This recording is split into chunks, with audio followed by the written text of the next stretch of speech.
right, welcome everyone. So glad that you could make it today. My name is Anissa Avon, and we are going to be talking today about diversity and inclusion, how it's not something that will fix itself, kind of something I suspect each of you, if you're here with us, you already know that. So I want to introduce a little bit about us and a little bit about our management team. First, I want to tell you that the whole webinar today is meant and designed to be useful to you. So if you have come here with a question that you have in mind about diversity, inclusion, equity, or the right roadmap for you, make sure that you submit it in the chat box. Any questions that we can answer, we plan to today. So, and if we can't answer it, I'll give you a call personally and help you along any way we can. So Lean DEI combines next-gen artificial intelligence with high-touch people development to deliver what we call a right-size solution for building an inclusive culture. It includes multiple stages and a continuous effort around change management.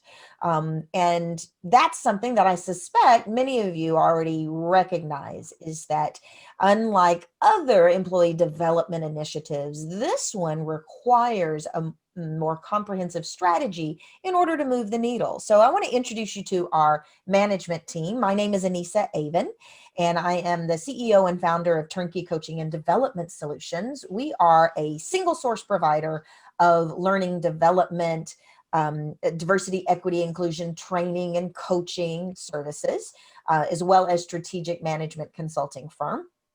Swetha Pai is the CEO of Org Analytics, and Vivek Mehta is the CEO of Weave. So Swetha, will you introduce yourself to us? Sure. Hi, everyone. Thank you so much for joining. I'm the CEO and co-founder of Org Analytics. We are a diversity and inclusion tech solution that was founded about 5 years ago.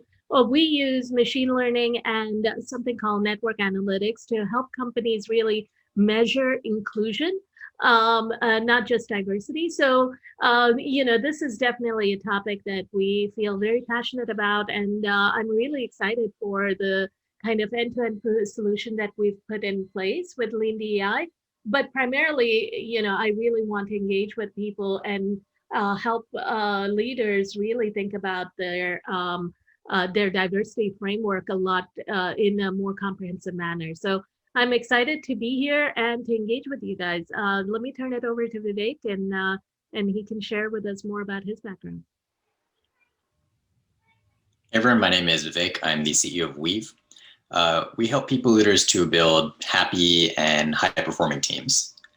In my previous life, I was a consultant for Fortune 100 companies. My job was moving from company to company in different industries of different sizes. And I started to see a trend, which was this growing disconnect between employees and leaders. As for a bunch of reasons: faster paces of work, new technologies, most recently, the big shift to remote. And the question became, how do we build strong employee-leader relationships no matter where we are? And at Weave, we use AI and natural language processing to solve that question. Together, the three of us with our unique perspectives have put together Lean DEI as a comprehensive program and strategy to build a diverse and inclusive organization. Thank you. As for myself, this particular conversation is incredibly important and near and dear to me. The reason that Swetha and Vivek and I realized we had an opportunity to take three very distinct methodologies and technologies and bring them together was because there's a void in the marketplace, and a lot of folks that we were working with would have really ambitious ideas around their unconscious bias training, only to have that fall short. And the reason it's important to me personally is because I am seeing more and more of our clients who are knowing that they need to do something, but afraid to do anything.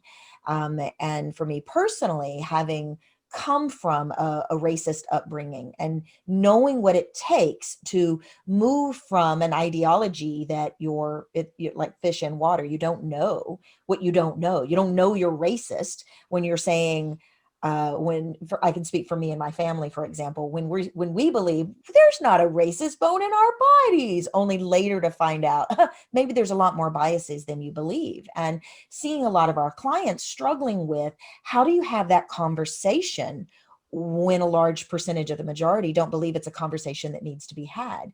And yet the retention of your folks in the minority groups is not where it needs to be, or the management team isn't buying into the need for investments. And that's why we put this together. So today on our agenda is we're going to talk a little bit about the diversity, equity, inclusion landscape to set the foundation. We're going to talk about the elephant in the room, what we call the fuse of resistance and what to do about it.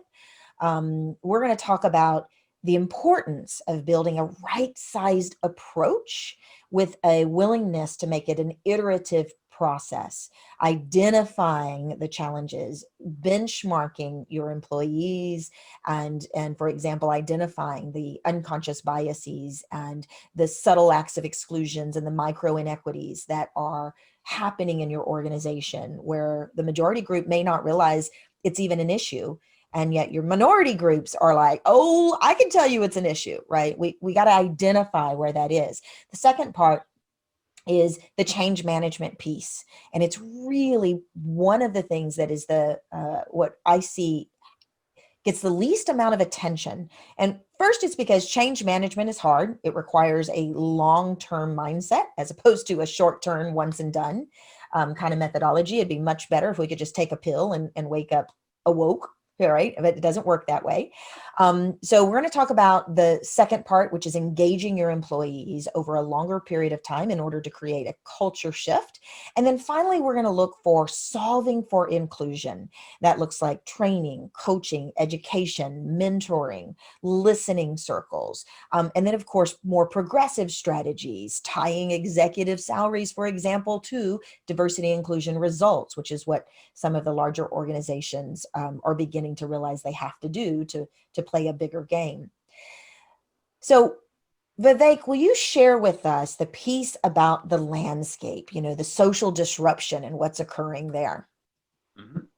As we all know, the world is changing and our choices are to try and keep up with that change. We can get run over or we can drive that change.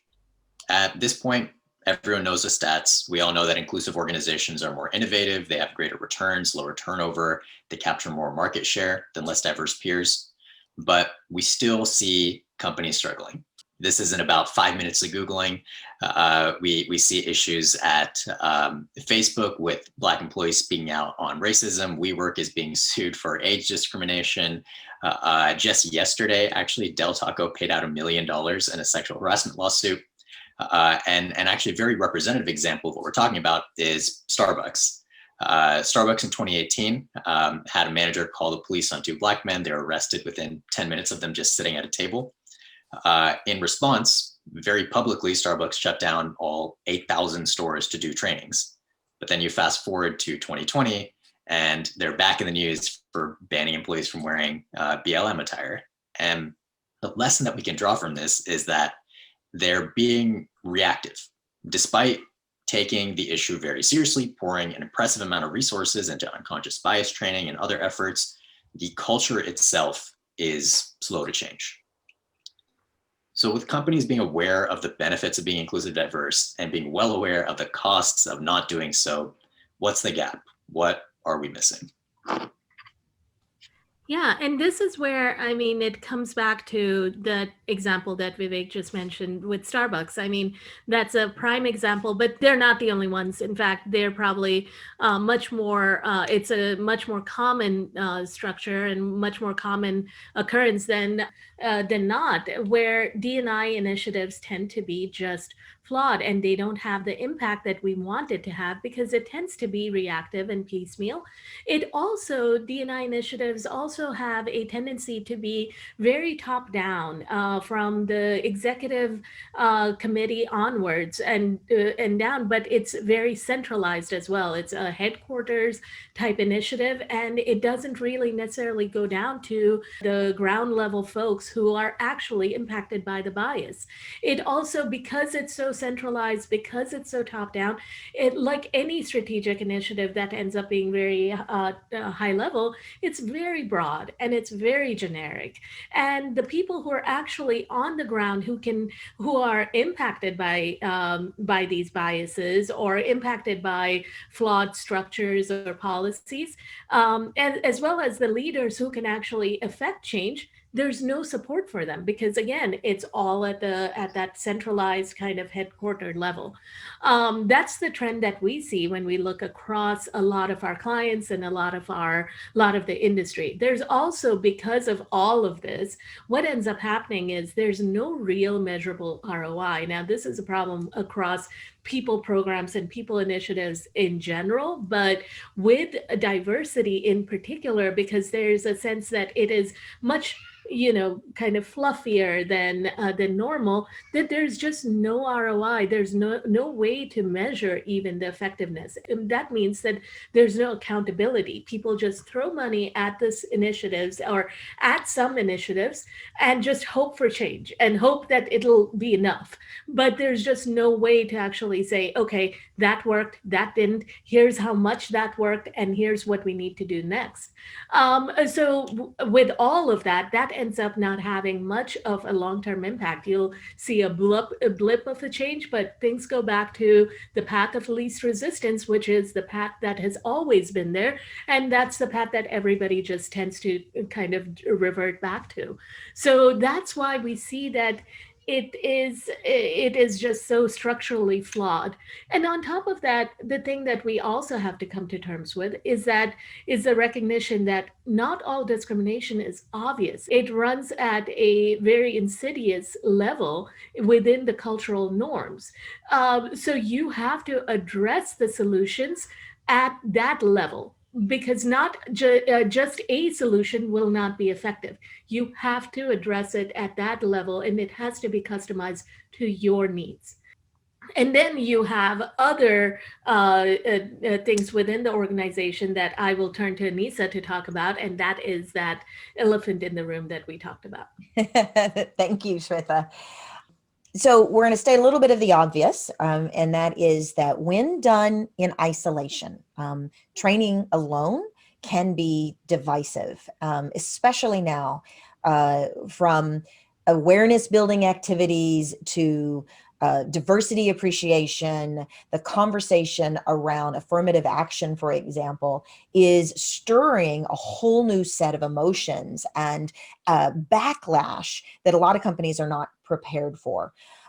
There's some folks who are even finding that the conversation is moving towards this is reverse discrimination, as if that's actually a thing. So, and the truth is it can be, right? There's discrimination and bias across the board. So forgive me for trying to make light of that. What we know is coaching can be expensive and unpredictable. We know that awareness alone isn't moving the needle. So it's not sufficient to do an unconscious bias training or a sexual harassment training. There also has to be the culture change that goes with it, and that becomes top down. Earlier, we talked about the initiatives, for example, that Starbucks has undertaken. Well, they have also moved towards tying executive salaries to the measurement and the progress towards their diversity, equity, and inclusion goals. So has Verizon. Verizon was a super early adopter of this type of program back in 2014, 2015. Intel actually pledged $300 million, specifically tying some of the executive compensation to their diversity goals. And I want to say it was also Johnson & Johnson that did that same thing that same year. Those kind of programs are super progressive. So for the folks on the call who are just beginning, if you were to take a comprehensive program, right, to your executive team and say, and by the way, we think that your compensation should be tied to whether or not our company is representative of the greater society. Unless you can make a business case for that, it's not likely to go over very well. And yet, as we move through this, what we have to recognize is that that's why this is a long game, right? So when we look at the tipping point, that's where we are. And what I mean by tipping point is we are seeing the systemic racism that has been there all along. More of us who have, and I can speak for myself as a white woman in Texas, have I seen it? Probably. Have I been incapable of acknowledging its existence or having the courage to speak up against it? In some cases, yes. In other cases, no. And so what we're seeing is this tipping point where social injustice and systemic and structural discrimination and polarized views and even the word microaggressions and micro inequities are now becoming a part of our lay language in a way that is stirring opposite ends of the spectrum. Well, all of this combined is resulting in individual crisis and family crisis and relationship crisis, which is translating to organizational crisis. And that's why so many of you now are like, we just started our own diversity, equity, and inclusion committee. And what we're finding is that for folks who are just beginning, part of the most difficult challenge is A, how do you handle the resistance that's coming your way? And I'm going to talk about that next. And B, where do you begin? I mean, do we just, get together in a room and talk about our goals, or how do we change the culture? And so let's look a little bit about the resistance. And if you know that resistance is going to happen, not all employees will feel comfortable vocalizing that resistance, right? Not everyone's going to come out and say, this is reverse discrimination, or if they are one of a lot of folks who actually believe that racism no longer exists in America, for example, or that ageism isn't a thing, it's just their company doesn't really benefit from older workers, or because they have a few women on their leadership team or on their board, they don't have issues with hiring and promoting for women, etc. So when we look at the resistance, what we're really looking at here is that social identity and the threat to one's social identity is a major cause of this polarization, right? And knowing, as I mentioned, knowing that there's resistance means you can design your programs to make way for it, to be more effective while minimizing one's threat to their identity, for example. So I don't know if you're familiar with social identity. It's something that is worthy of reading up on just as you begin to learn more about having these dialogues and making the case internally for diversity, equity, inclusion, anti-bias training, etc. It was popularized in the 1986 research by Teifel and Turner. And it proposed that groups who we belong to, are an important source of our pride and our self-esteem. And as an automatic response, group members experience what they consider to be social identity threats when the moral behavior of the group is called into question. And so this is why you're hearing more and more folks talk about allyship as opposed to racism. And you're hearing more and more people move towards the conversation around being an anti-racist as opposed to that's something that's racist, for example. So we want to focus your programs on the progress made. You want to focus on the values of diversity and the business case of the research that's behind how much more successful and how much more profitable companies who pay attention to diversity, companies who appreciate cognitive diversity, actually outperform their competitors in profitability, in growth, in innovation. It's really critical that your programs eliminate public shaming, right? If you happen to, for example, be considering listening circles, and we can go deeper into this a little bit later, but let's say that you're going to open up a forum for people to, employees, to start talking about their experiences at work. You're going to want to have a experienced facilitator in the room. Because once someone begins to share authentically, our biases are going to come up. And you'll definitely have some folks who can get pretty angry pretty fast, or pretty hurt pretty fast. And it turns into public shaming pretty easily. So the other thing we want to start doing is looking at our programs from a place of inclusion versus exclusion. So, the idea, for example, that men don't experience biases is a fallacy. That's a bias in itself. The idea of moving towards inclusion means you're going to be able to focus on the behaviors of including other people, and of all walks of life, and of all diverse backgrounds and preferences, etc., and allow that to be a part of the program as a goal of acceptance, as opposed to a goal of exclusion or conformity, for example. It's going to be really important to create a safe place for their education and growth. We're also going to want to focus on the benefits of equality for all. The topic, as I mentioned earlier, around AAP, affirmative action, thank you, AAP programs, affirmative action programs. That word alone will get a lot of people riled up. And even though most people have a lot of misconceived ideas about affirmative action, and the fact that it's not even a law, the way that so many people will say that it is, it's a little bit crazy to me. But when we move towards, yes, performance-based promotions that exclude biases as a means of providing equal opportunities for all, and make that the focus of the conversation, now all of a sudden you've moved away from injustices and people acting out of racism or out of their bias, and moved towards what's in it for us as a culture and what's in it for us as a company. And that is how you can diffuse that threat to the individual's social identity, as well as help the culture move towards this is good for us, which is really essential. I forgot to mention historical injustices. A lot of your trainers will want to come in and talk about history, and some of that is critical for education. But if it's too out of balance, you're going to have some folks, let's call it like it is, some of us white folks, right, begin to feel threatened and cornered. And when that happens, you've now shut down the learning. And so you're going to want to keep the historical injustice just enough to educate without triggering that threat to the social identity.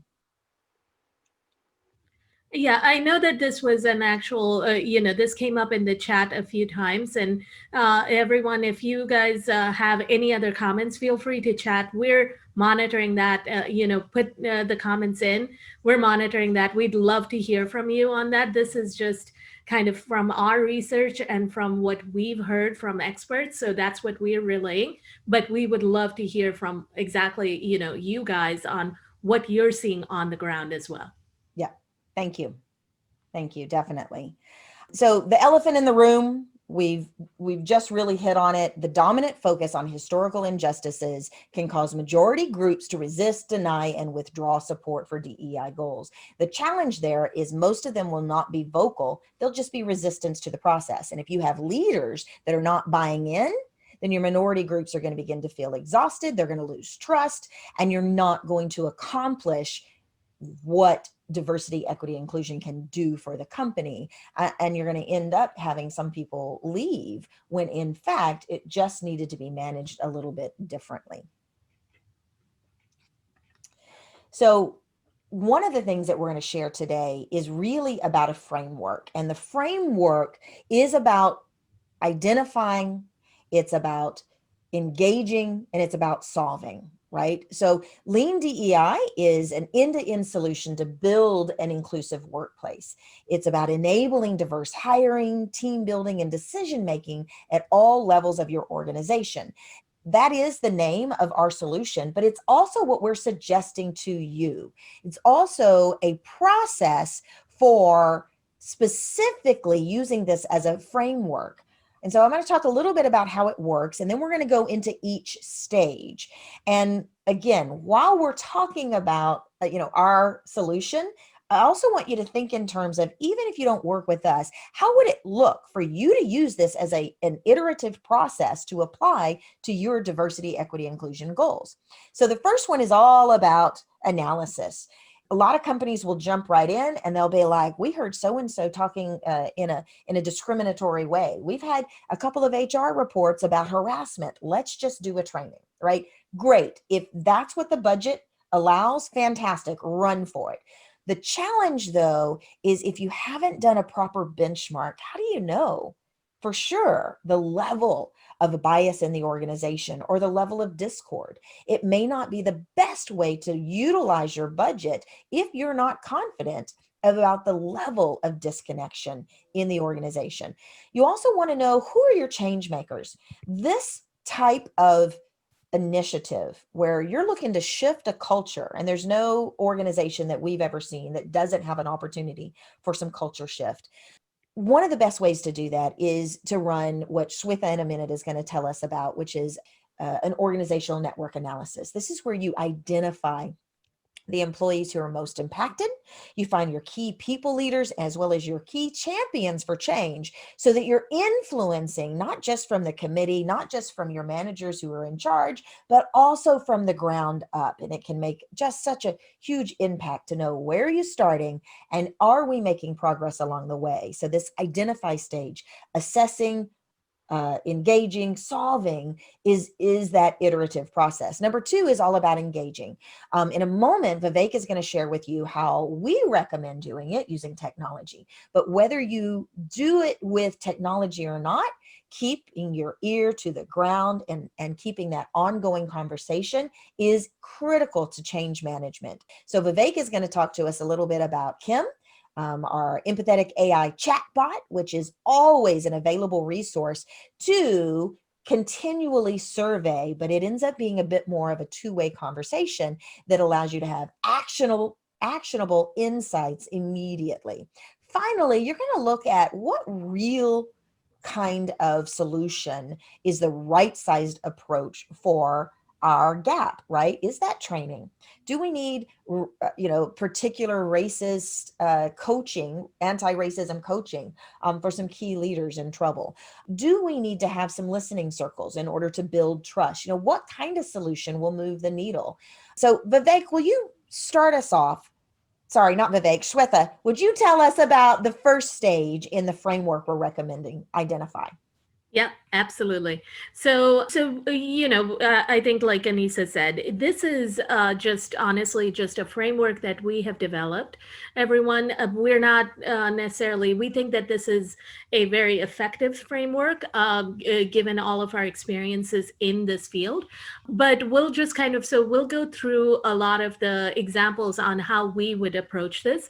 But we're happy to talk to you about other options around this framework as well, and how you can apply this without going the exact route that we are kind of detailing out here. So the first one is around identify. So the first step that we always, and I think this is something that sometimes gets kind of missed in this eagerness to apply a program, is this identification of, hey, we need to actually understand what's happening within our team so that we can address the gaps effectively. So that's really the first step, is that initial status quo diagnostic. So we do that, and what we recommend is through something called organizational network analysis, where we look at the org chart the way that it exists right now, but then we dig a little bit deeper and kind of look under the hood of the org chart to say, okay, what are the connections and bonds and relationships that are are being built within the organization that go beyond that org chart, right? So that's one option. Now, we can also do a status quo diagnostic through other means. You can get at this information through kind of a climate scan survey that's really quick, less than 20 questions. We can use engagement surveys. We can even do, for some of our clients, we start with just looking at your passive HR data, consolidating that, seeing what the data analysis tells us, then understanding how to attack and where the gaps may be and going in. So what we're saying is, what this is doing just that. Network analysis is the fastest, quickest way, but there are so many other ways to do the same diagnostic. But the network analysis gives us a really quick view into the organization. And it is really fast. We look at the relationship data on how people connect to each other, what kind of bonds are they forming, and what's being fostered within the company. Then we look at those relationship as a comprehensive kind of map across the entire company. So it just looks like, these dots and lines, but each line and each dot is a person, each line is a connection, and we can then start to discern that. And that's where we have machine learning models that come in to actually make sense of these dots and lines. And it says in our machine learning models then help you actually say, okay, who are those at-risk employees? Who's on that periphery of that mentorship network, right? Like, so you've hired a lot of women, but if they're all these clusters, like you can see over here on the left with that video, that's our screen, that's our tool that one of our clients is just kind of coming through. And what you can see is, hey, what if you hired all these women, but they're all on that periphery? They're all these clustered that are not connected to each other. What happens if you have these silos, like you can see here, these clusters of groups of people, because each circle is an individual, these clusters that people you don't really connect to each other. Now that is a problem. That's a gap within that fabric of what makes a team. If you think about each individual and those connections being the threads that bind a team together, you want that to be whole. You want that comprehensive and cohesive structure. But, looking at this, we can actually tell, okay, here where the gaps are, this is what you need to do. And then also those large circles are often the employees that have that kind of influence because a lot of people depend on them maybe, or they connect to the right people. So it gives them, they're the brokers of information. Well, what that means is they are also well placed to actually affect change within the company without having that top down that we talked about. So now you can actually say, okay, I'm going to go to these 5 really influential people and get them on board and tell them about this program and have them change this norm. And they'll actually change it faster than having a top-down program. So those are things that a network analysis allows you to do. But again, this is a framework around, hey, let's do the diagnostic first. So what we would say is network analysis is the fastest, best way to do that diagnostic, but let's chat because there are a variety of other ways to do that diagnostic as well. So, once we know what those issues are, who the people who are most impacted by D&I, who are the at-fringe employees, at-risk employees, we can see what biases are present in the organization. Like, you can see if you do the network analysis, we can say, hey, all your male leaders only mentor other men in the company, or maybe it's the vice versa. Maybe women only mentor other women, and that can be an issue as well. But we can actually identify those type of biases, and then we can also identify those people leaders who are best positioned to actually drive change. So once we know those 3 things, now it becomes, okay, how do we actually engage? And that's where I'll turn it over to Vivek to talk about kind of the next step on what happens after. Thanks, Vitham. Now, having all of this data is fantastic, but it doesn't mean anything if we don't do anything with it. And that's where engaging with employees comes in. So engagement essentially means communicating with our employees, having conversations to understand the issues that they're facing, taking the steps and actions to resolve those issues. Now, it's easy to have these conversations when you're at single-digit companies or in very small teams. But how do we have those conversations when we're at scale or when we're distributed? And how do we make sure that that entire process is continuous? And that's where I want you to meet Kim. Kim is a always available chatbot that has organic conversation with employees to understand their issues and needs. She lives on your messaging platform, most commonly things like Microsoft Teams, Slack, etc., and has this very unique combination of anonymity plus empathy, which creates the perfect space for very candid feedback. And that's because employees feel that they're not being judged, that they're able to talk transparently and with confidence.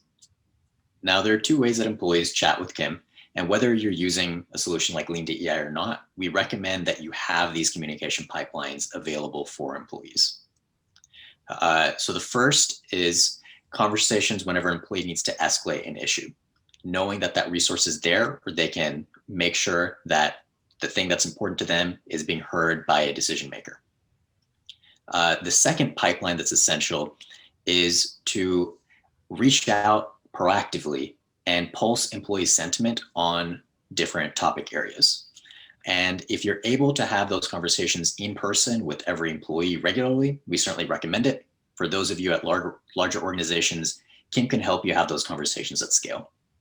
So you can see here some of the common conversations that we recommend that you have, pulsing on employees' decision-making influence, around change management, around career development, et cetera.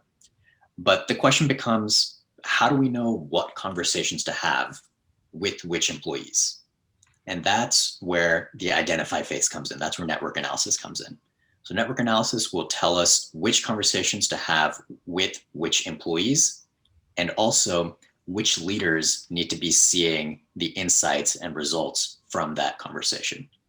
For example, I may know that most members of my minority group X are on the periphery and not connected to key decision makers or strong mentors. Kim can engage those employees and understand their on-the-ground reality, what are their immediate needs, and how do we address them. So to preface, these conversations are not reactive. We're not asking things like, are you facing discrimination? Instead, we're focusing on the underlying issues and on resolving those issues before they escalate into public incidents. So I actually want to take a moment and show you what an example of this kind of conversation looks like. And as I mentioned before, whether or not this is a conversation that's being had by Kim or some other mechanism, these are the kinds of conversations that we recommend that you're having. In this case, I am playing the role of an employee. I've chatted with Kim a couple of times in the past. She's introduced herself to me. I know who she is. Now she's reaching back out to get my thoughts on my project that just ended. So I'm going to go ahead and jump into this conversation. And the first thing Kim wants to know is, do I feel like I had influence over the decisions made during the project?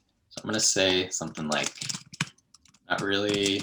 Most of my ideas were ignored. And of course, things like my spelling mistakes and whatnot get cleaned up in the back end.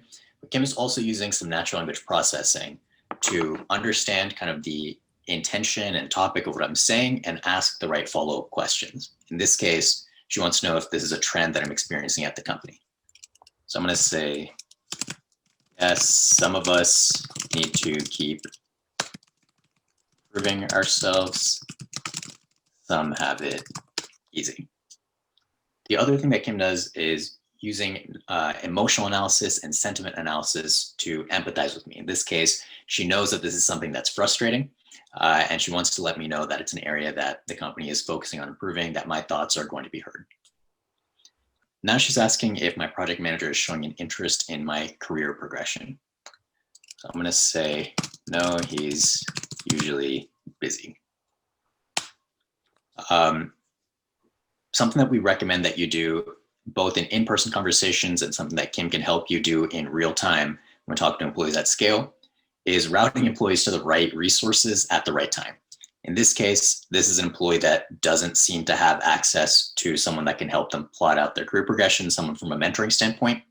And Kim is going to want to route that employee to the mentorship program that exists within that company. Now, the last thing I want to show you here is what happens when we're talking about things that shouldn't be discussed with a chatbot that need to go to a human quickly. So if I was to say something like, I'm being bullied or I'm facing harassment, etc., these are things that will immediately flag for and push up to a human as quickly as possible. Now, this is just an example of a conversation. We'll typically ask a couple of more questions, but it usually doesn't take more than 5 minutes of an employee's time. And we're usually having these types of conversations at least bi-weekly, so that an employee knows if I don't get out my thoughts during this one conversation, that's okay, because I'm going to be asked again in the near future. This is a continuous conversation that's happening, not a one-off check-in. Hey, Vivek, a question came up that talked about that anonymity of Kim, whether employees question the anonymity of Kim since it's on the company platform. I just figured since we're talking about it, you may want to mention that quickly. Yeah. So by default, Kim is an anonymous interaction. We don't attach names or identifying information. All data is an aggregate. You have to get at least 5 responses in order to see any detailed results. That said, we know that building a trusting relationship with employees is critical to the employee feedback process. And we put a lot of effort into that. So from the start, Kim is very upfront, not just about the anonymity, but also being transparent about the process. And what that means is every time I interact with Kim, I can ask, who's going to be able to see this data, or what's happening with what I say. And I'll be able to see who's on the other end that can read the responses that I'm typing in. What that means is I may not trust, like if maybe I'm being asked for feedback on a specific leader and I know that that leader is going to read that feedback, maybe I don't feel comfortable engaging this one time. What that does mean though is that I've retained trust in the process as a whole, and I'll engage the next time it comes around. So to kind of answer the question, yes, anonymity, extremely important, and we be as upfront about it as we can.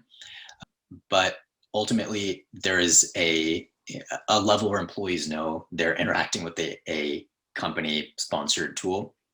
When anytime you do an engagement survey, you're going to hit the same things, where there is kind of a max level of trust that they have in the anonymity.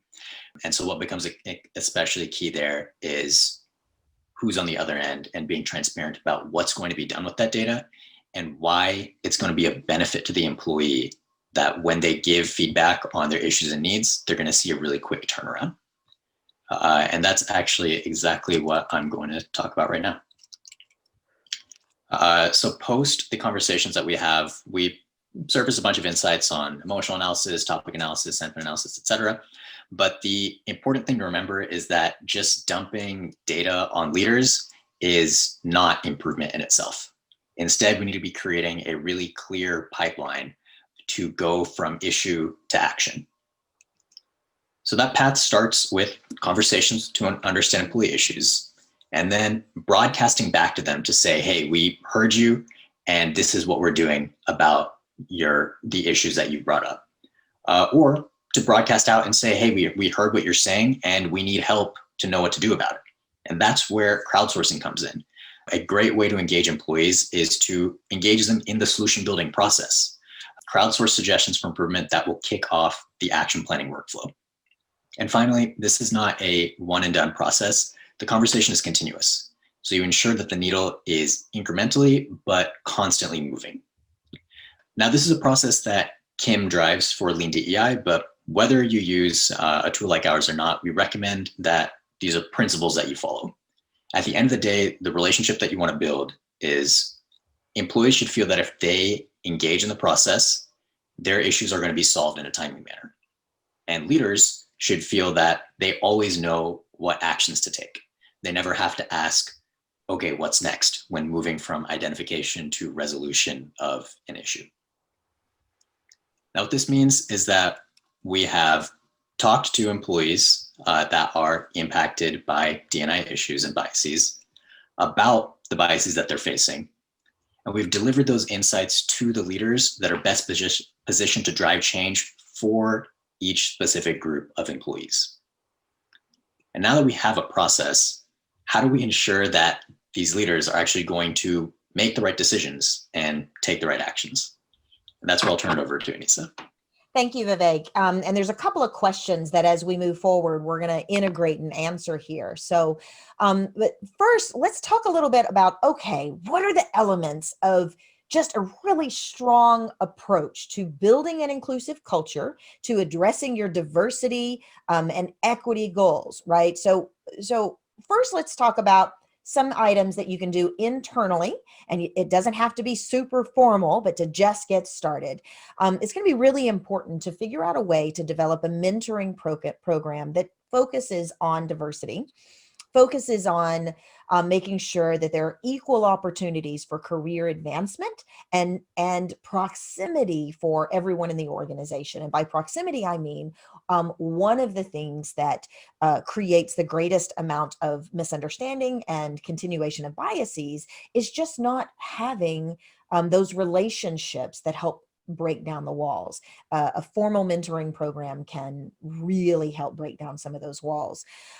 Next, you want to establish a yearly, at least, diversity-focused recruiting plan, including the use of hiring technologies to increase fairness. And by hiring technologies, I mean screening applicants by their through blind resume audits, or making sure that you have diverse candidate slates, so that if you have a position, let's call it any full-time position, that there is a certain requirement that says a certain number of the candidates must be a person from a non-majority group, for example. Next, you want to make sure that you are facilitating that awareness and buy-in via some unconscious bias training, anti-racism, or inclusion training. And this is where I want to answer one of the questions that we received a few minutes ago. Abdul, thank you for writing this. He writes, I would be interested in hearing what research shows about Black folks, for instance, feeling about lessening. Swetha, do you have that question handy? I do. Yeah. Lessening the historical perspective. So much of the Black experience and injustices is historical.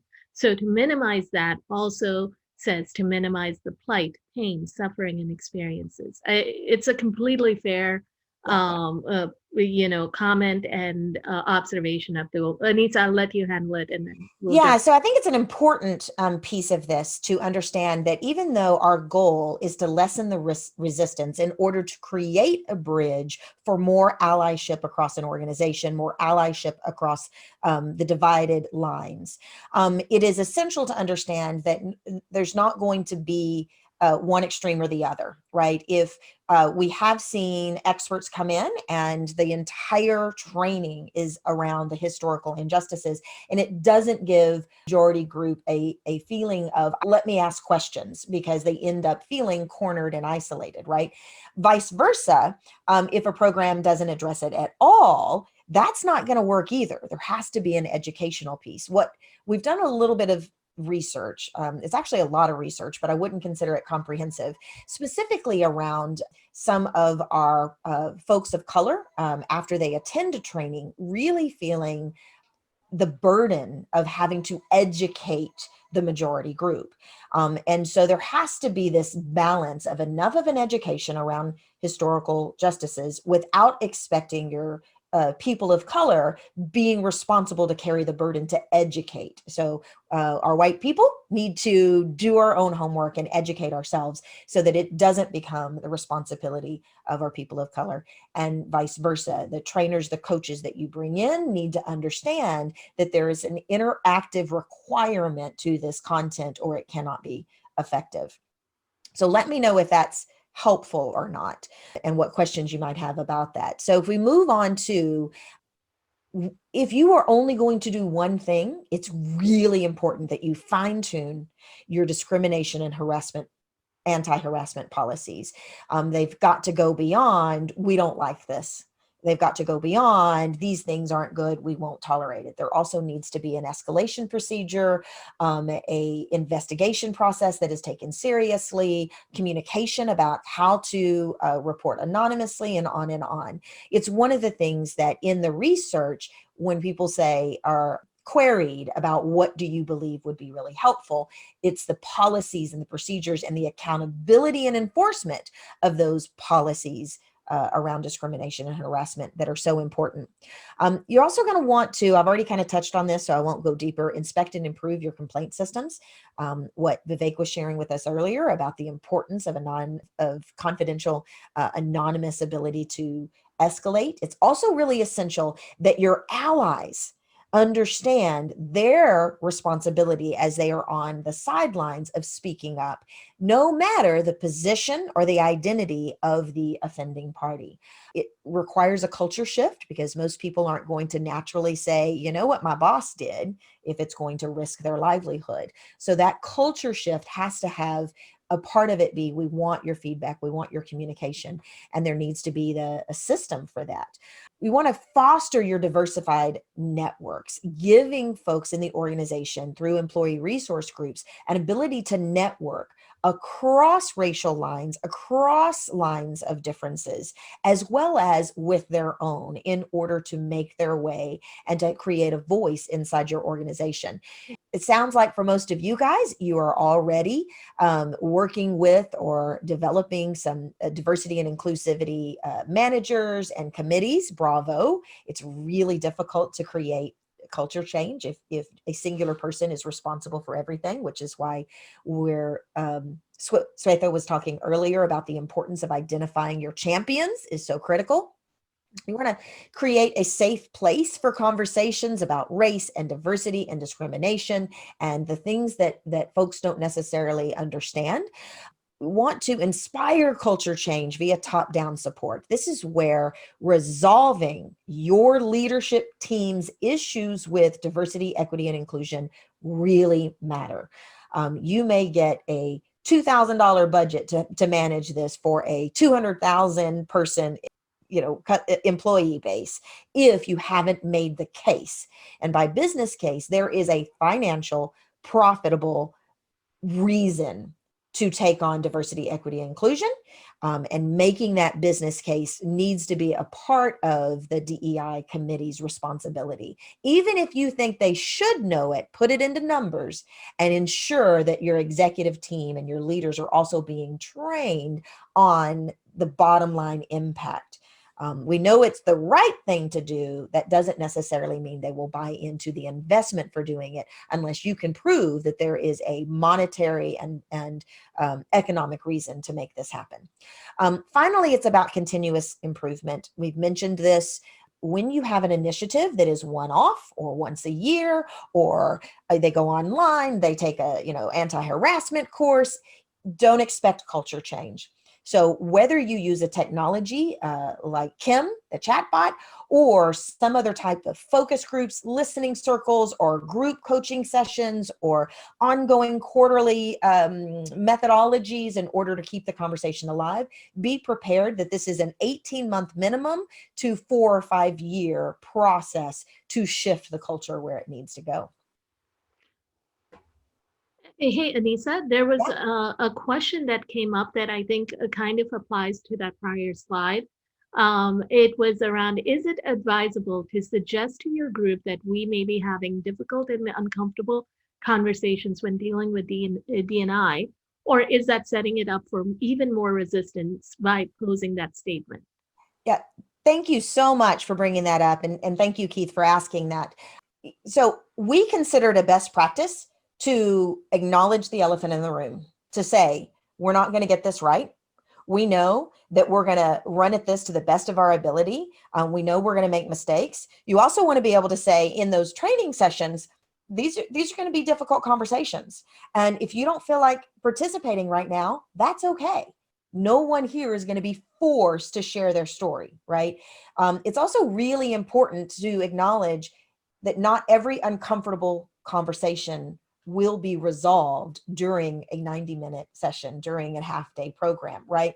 If you acknowledge that up front and allow people to make their own way through the uncomfortable conversation, as well as having escalation policies.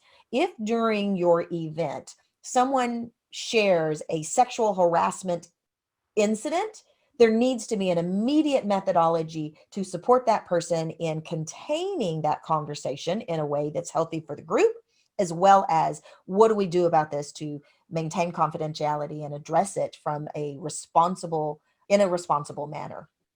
So I would not discourage anyone from addressing the elephant in the room and to acknowledge we're not going to get it all right for sure.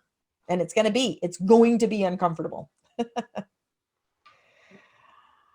All right. So the right size solution at the right time is pretty essential.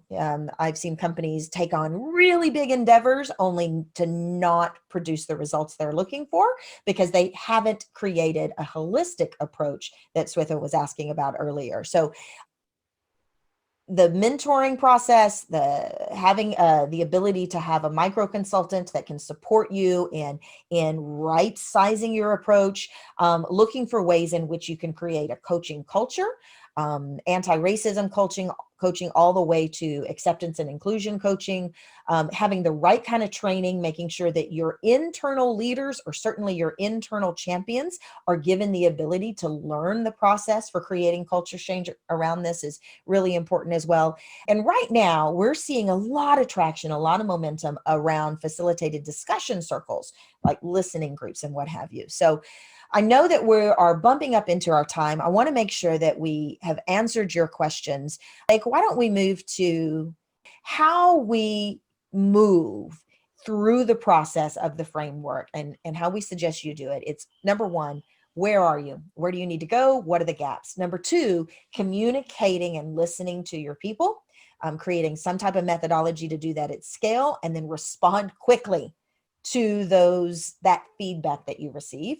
And then finally, taking a right-sized approach to coaching or training. It might be a full training for every employee in the company, or it might just be some targeted anti-racism coaching for key leaders who don't quite understand how their biases are impacting the organization. And we have a question here, Anissa. Leaders aren't always going to have the answers. What resources do they have in those cases? I think this is a great slide to touch on that topic. Oh, perfect. So I think that it's essential to have some on-call experts if you want the truth, especially if you are a medium to larger size organization. Your folks are not always going to respond to your internal leaders if they are not experts. Also, I want to point out that there are some really great free courses online, and your leaders, if you're not hiring a training, or if that training doesn't start until January, or it's only quarterly, etc., simply Google free online courses, diversity, equity, and inclusion. There's a really great one, for example, on Coursera that's free right now, and I would highly recommend it. I would also recommend a few books. One that you'll really learn a lot about a Black person's perspective around talking about race is called So You Want to Talk About Race. Her name is Ijoma Iluo, Ijeomaoluo. So forgive me for butchering that. I'm sure I didn't get that right, but it's an excellent book to start with. For our white peers, I would recommend, there's a really good one called Subtle Acts of Exclusion, also a fantastic resource, How to Understand, Identify, and Stop Microaggressions. Oh, and Cast. If you haven't read Cast by Isabel Wilkerson, I actually just got it in the mail for vacation reading next week. I will read it multiple times. I'm on my second one already. And I'm not seeing the one, while I can appreciate the book White Fragility, it didn't quite speak to the situation at hand in order to resolve this, our goals around diversity the way that I think it should. The other one is by Debbie Irving, Waking Up White and Finding Myself in the Story of Race, also a very good book. And the other thing on this topic on resources is something that Vivek was bringing up with Kim, and you don't have to have Kim, the chatbot, is to crowdsource your resources. I mean, go out and ask and engage your employees, especially the ones who may be at risk, to say, hey, how do we solve for that? How can we best address this? So that is a one of the other ways that I would also say is, yeah, managers don't have the responses or the answers, but go out and talk to your employees, because a lot of times employees will have small ideas, but those small ideas can make a big change.